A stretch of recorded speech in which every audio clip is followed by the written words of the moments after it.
가버나움의 제자들과 베드로의 부르심. 12명의 제자 중에 형제 그룹이 셋 있다. 먼저 베드로 안드레 형제, 야고보 요한 형제, 그리고 또 다른 야고보가 있는데 알페오의 아들 야고보다. 작은 야고보라고도 하는데 이른바 야고보 다데오 유다 형제다. 첫 번째 형제 그룹인 베드로와 안드레, 야고보와 요한은 갈릴리 호수 북부 지역 가버나움 동네의 어부들이다. 어떻게 보면 고기잡이 동업자들이다.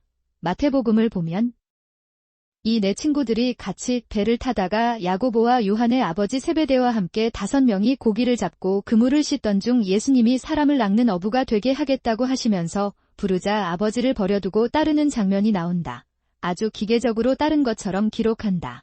그러나 누가복음 5장을 보면 베드로가 예수님의 제자가 되는데 상당한 갈등의 시간과 드라마 같은 반전이 있었음을 보여준다. 그러니까 기록은 한 줄짜리로 간단히 되어 있지만 행간에는 아주 복잡하고 미묘한 상황들이 있었음을 읽어낼 수 있다. 나를 따르라고 하시니까 그냥 탁 따랐을까? 결혼한 베드로는 처자식에다 장모를 모시고 있었고 야고보와 요한은 아버지와 생업을 이어가고 있었는데 예수님 말씀 한마디에 훌쩍 집을 떠났을까?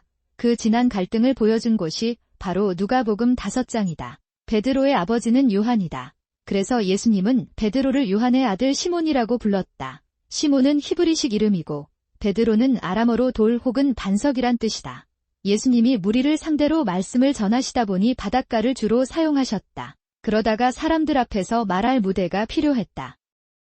그래서 배를 빌려서 배를 약간 띄우게 하고 해변가에 앉은 사람들을 향해 설교를 하셨다.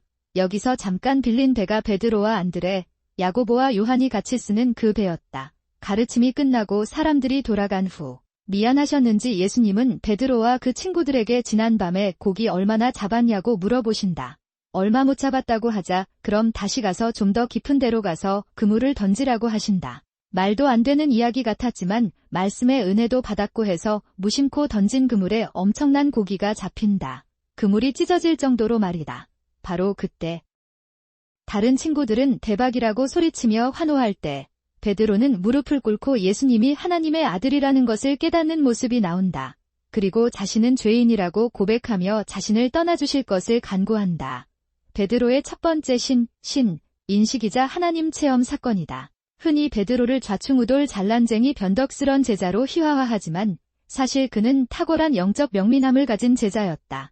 일상의 기적에서 예수를 하나님으로 인식한다는 것은 쉬운 일이 아니다. 그만큼 예수님과 자신 사이의 갈등도 만만치 않았음을 보여준다. 요한복음을 보면 예수님이 베드로를 부르는 이야기가 또 다르다. 예수님을 먼저 만난 건 동생 안드레다. 안드레는 원래 세례 요한의 제자였다. 스승인 세례 요한은 안드레를 예수님께 소개하고 보낸다. 안드레는 천성이 사람을 좋아하는 성격이다. 사람들과 어울리고 교제하는 것을 참 좋아한다. 예수님과 한나절을 같이 지낸다. 그리고는 형인 베드로를 예수님께 데리고 간다. 그리고 빌립이 여기에 붙는다.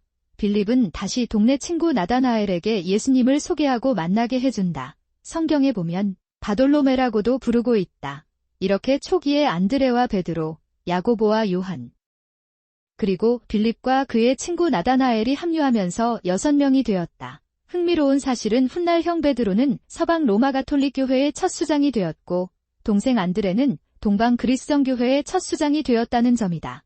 그리고 야고보와 요한 형제를 보면 형은 제자들 중에서 가장 먼저 순교한 반면 동생은 요한복음과 요한 1, 2, 3서, 요한계시록까지 쓰고 가장 오래 살다가 자연사한 유일한 제자로 남았다. 한 부모의 배에서 나온 형제들이지만 그들의 운명은 각자 주어진 하나님의 뜻에